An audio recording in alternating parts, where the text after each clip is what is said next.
welcome on into another edition of the Undercard. As always, I'm your host, Jeff Patello, and we're going to get into the fights that are going down today. 12 p.m. Prelim start, and main card should be at 3 p.m. Eastern. Hurt my back, so we're just going to get right into things. The first fight of the card is going to be Leron Murphy versus Douglas Silva. Leron is already a rising star, and he has in front of him the opportunity to launch himself into superstardom. However, the man standing across from him in the cage today is a very dangerous opponent. His opponent currently has 3 times the professional fight and is currently sitting at a 23-3 record, I believe.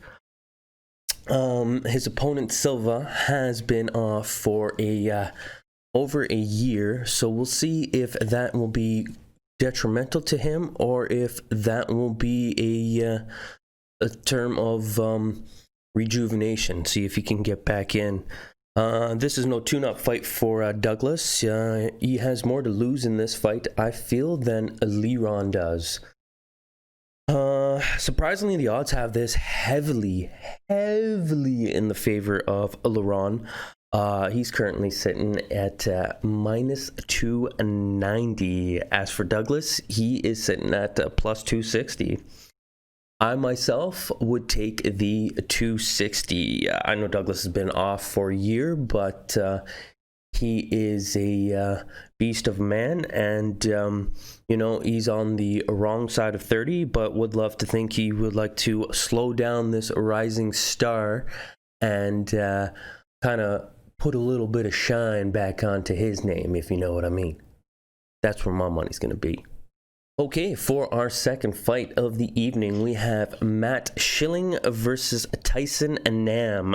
Matt is a product of American Top Team and has shown to be a submission beast. Of his 14 victories, currently he has 8 submission victories. His opponent, however, could pose some problems for Matt, as Tyson himself has yet to be submitted in his MMA career. If Matt has a problem taking Tyson to the ground, this could leave him open to getting KO'd, as he has been KO'd in a couple of his fights recently, and Nam currently holds 12 knockouts to his record. Odds currently have Tyson as the straight favorite at minus 130, and rightfully so because of some of the things that I had mentioned previously. My money, however, is on Matt. I think he will be looking to assert his dominance and try and take this down to the ground game. I'm expecting this to be kind of a bit of a snooze fest. I expect this one to go for the decision, but like I says, my money is going to be on Matt. I think he's going to make this one of those ugly, boring fights, and he'll be looking to try and submit him on the ground. That's where my money's at. So for our third fight, we have Viviana versus Roxanne. Can Viviana make this her second straight fight in a row and build up another win streak like she had before losing to Jessica I via decision? With only 11 pro fights under her belt, Vivian has displayed a impressive all-around ability with 3 KO victories, 4 submission victories. So she is definitely a well-rounded fighter and possesses skills everywhere in the cage. Vivian is going to be fighting a woman who is known as the Happy Warrior, one of the most pleasant personalities you will ever meet in the UFC. But she is looking to come in and play spoiler yet again, right? Even though Roxanne has experience on her side, she is an aging fighter already on the wrong side of 30. She is currently 38 years old, and she does not have a very impressive record. Roxanne has a total of 25 victories, which that in itself is impressive.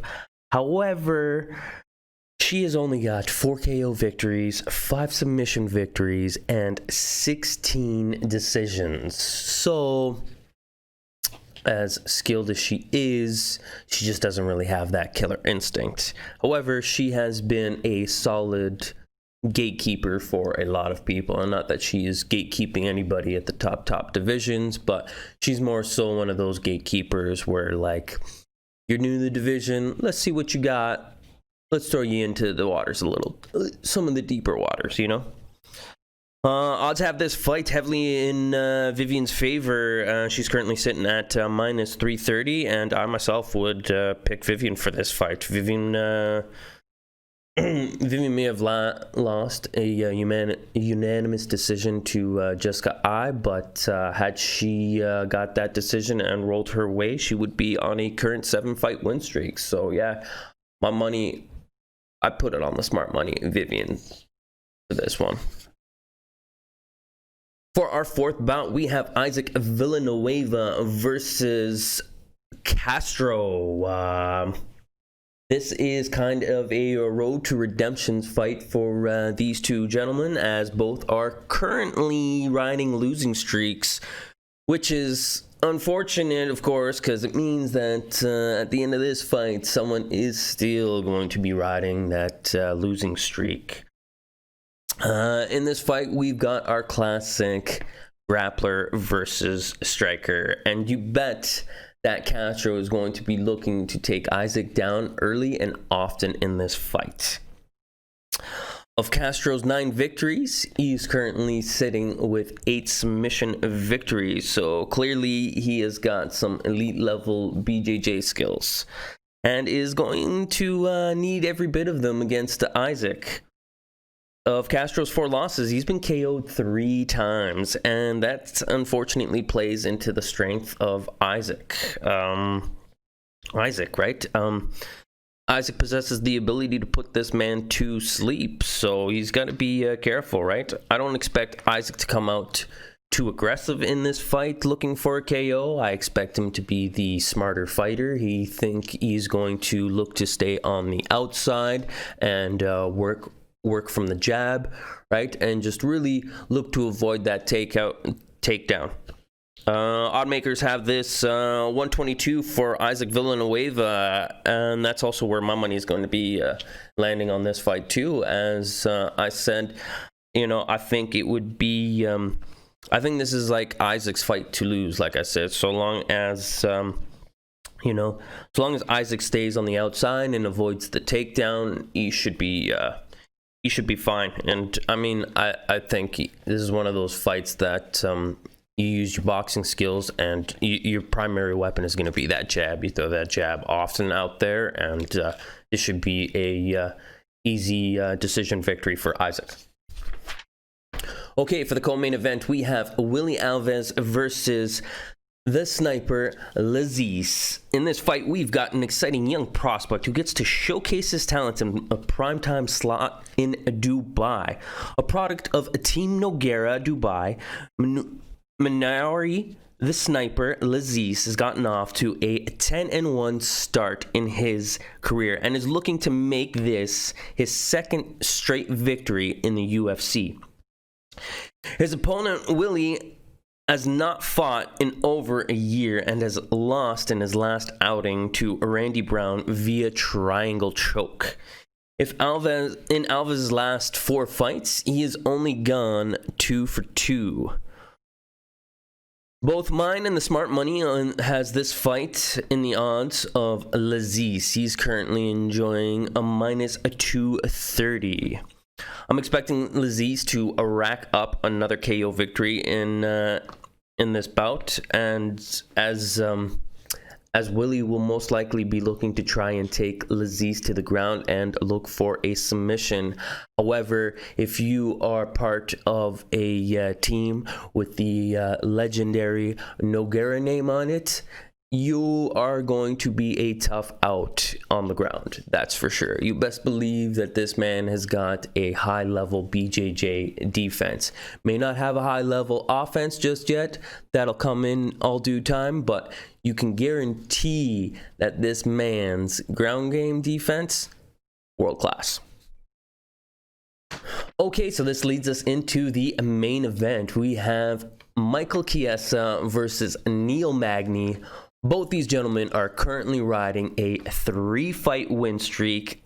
Since Chiesa has made the weight back up to welterweight, he has looked much stronger, much more impressive. Looks like his gas tank is a lot bigger. So it's good to see that he has made those improvements and he's not trying to like drain and cut that much weight. It looks like he's found a proper home for himself, so it's good to see. And since he's done that, he has been in he's fought some good fighters, and like his last 3 fights, he's got 2 notable wins over RDA and Carlos Condit, right? After getting KO'd by the Argentinian dagger Santino Ponzanobbio in 2018, Magny took some time off. But since he bounced back and came back in 2020, he had a pretty good year. He rolled off with 3 victories himself, and he also had big wins over Rocco Martin, Lee the Leech, and, of course, none other than UFC legend Robbie Lawler. No real favorite in this fight, and it really could go either way. This is why this is going to be a really fun fight to watch. This is going to be a great main card. Oddmakers have this going to Neil as he's sitting on a minus 137, so nothing too drastic there. Even though the smart money is on Neil Magny, you know, because of his reach advantage. He's got quite the notable reach advantage over Chiesa. I know that the smart money's on him. However, I don't see Chiesa wanting to swap paint often with Neil Magny. So I see Chiesa making this into one of those like ugly fights, and he'll be looking to try and get this to the ground as often as possible, and try and do some ground and pound there, try and maybe look for a submission. I'm looking for this to be a ugly fight, you know, and like I said, my money is on Chiesa for the win. All right, y'all, hopefully you all enjoyed this, and enjoy those fights. We'll holler at you later on. Peace.